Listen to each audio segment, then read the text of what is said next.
A week after the jobs report, and it's imminent, the Federal Reserve is going to have liftoff. We're going to talk about what's going on after January's record-breaking, or actually just not even record-breaking, 3 times the estimates for jobs created within the economy for the month of January, at a time that the Omicron virus was taking the main stage.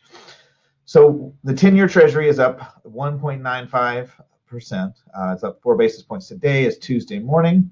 I have a chart that goes back a couple years. So if we go back to the summer of 2019, it was the last time that the 10-year Treasury yield was about 1.97%. It fell right below that in early July 2019, and lo and behold, 30 days later, the Federal Reserve actually cut the interest rate, leading to a downward cycle in overall interest rates. There were some ups and some downs, but as you get into 2020, we all remember the pandemic caused a huge pain where prices were cut as far as interest rates, but the Federal Reserve started buying up bonds and thus driving the interest rates down. So we've remained in this cycle. We've seen it up, we've seen it down, but right now we're testing that level of from 2019 that was all pre-pandemic. At the time, there was signs of a potential recession, and now we're seeing, there's news that a potential recession in the near future could come as the Federal Reserve starts to ramp up or wind down their bond buying activities. They're going to ramp up interest rates. So by doing that, they're going to slow down the economy. They're going to try to slow down the economy. And as typical with central banks, they're going to make efforts that won't be seen. The results won't be seen for many months, maybe even a year. And if they overshoot or start too aggressively to adjust interest rate policy, that can be super negative for rates. So what's happened in the mortgage bond market?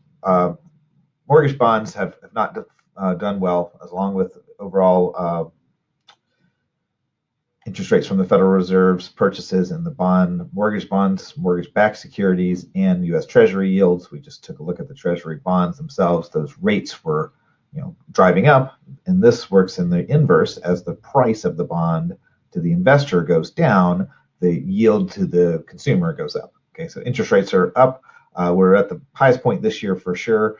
We'd have to go back to a similar chart where we go back a couple years to see the mortgage bond prices have been just much better for a couple years. So that pain is being felt in the mortgage world. So if you're talking to somebody about interest rates, know that the interest rates are higher than they were just 3 months ago, 1 month ago, and they have the likelihood to continue this upward cycle until we hit some kind of stabilization with either monetary policy from the Federal Reserve. If that does stamp down inflation and slows the pace of the rising interest rates, that could be a good thing. So we'll see what happens in the coming month.